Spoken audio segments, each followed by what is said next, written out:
2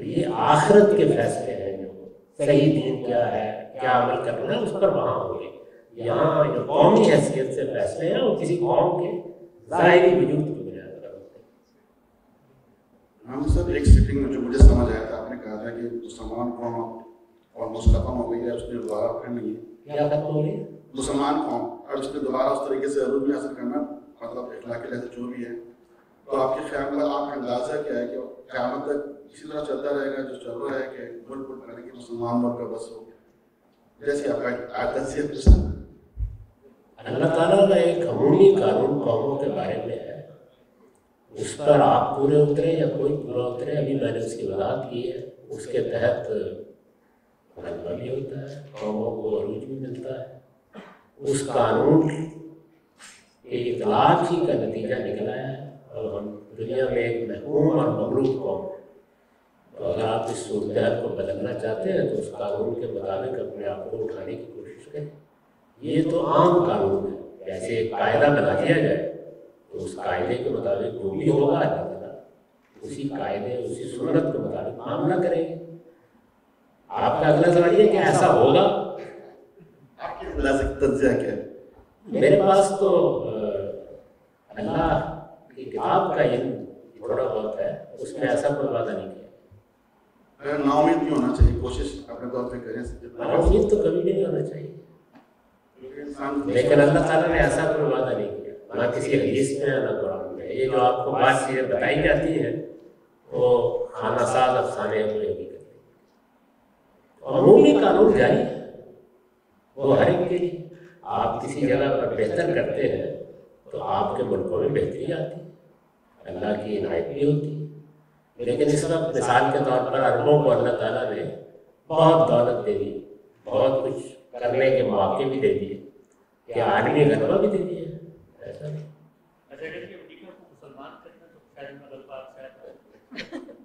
اس کے نتیجے میں آپ سب کافر رہے ہیں، کوشش کر کے دیکھ لیں۔ مسلمان لوگوں کو کرنے کی جدوجہد تو ہمیں کرنی ہی چاہیے، یہی ہماری ذمہ داری ہے۔ اس میں کامیابی کتنی ہوگی وہ اللہ کا، دنیا کی تاریخ کا مطالعہ بتاتا ہے کہ بالعموم کسی مذہب کی اشاعت سیاسی اقتدار کے بغیر نہیں ہوتی۔ جیسے آپ اکثر یو این او کا بھی حوالہ دیتے ہیں، تو پاسبلٹی ہے کہ جو مسلمان ملک ہیں وہ طریقے سے، جیسے چائنا نے اپنے آپ کو بنا لیا اور ملک بنا رہے ہیں، ویسے مسلمان کو سب ساتھ اتفاق ہو جائیں اور صحیح عمل کریں، جیسے آپ سمجھتے ہیں علم میں اور اپنے اخلاق میں، اور پھر ایک کم از کم سپر پاور ہی بن جائیں، مطلب یا ویٹو پاور ان کو مل جائے یو این او میں، ایسا چانس ہے؟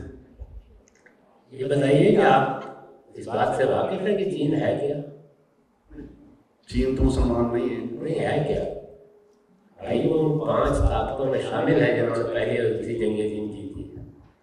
کوئی نیا معاملہ اس کے ساتھ نہیں ہو رہا، وہ اپنے آپ کو ان طاقتوں کے برابر کرنے کی کوشش کر رہے ہیں۔ ہم تو کوشش ہو رہی ہے کہ اور لوگوں کو بھی ویٹو پاور دی جائے، مطلب maybe in future some time دوسرے قومیں انڈیا مل جائے گی، اور لوگوں کو ویٹو پاور کیسے دی جائے گی؟ ووٹنگ کے ذریعے یو این او تو بہت اس کی طرح کی بہرحال اس سے پہلے جب کو ویٹو پاور ملی ہے ووٹنگ کے ذریعے سے ملی۔ دنیا میں اسی طرح اپنے آپ کو منوانا پڑتا ہے۔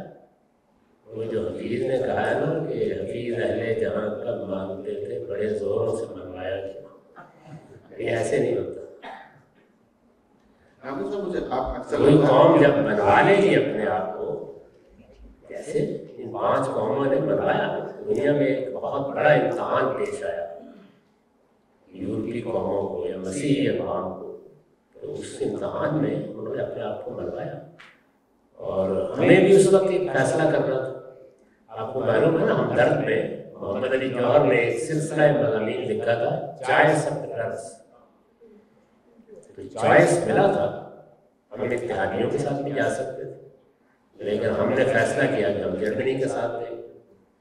اور اس سے بہت پہلے علامہ اقبال نے ملکہ وکٹوریہ کی شان میں ایک قصیدہ لکھا تھا، اس کا ایک بڑا اچھا شعر ہے جس میں انہوں نے یہ بتایا ہے کہ جرمنی میں اور انگلستان میں کیا فرق ہے۔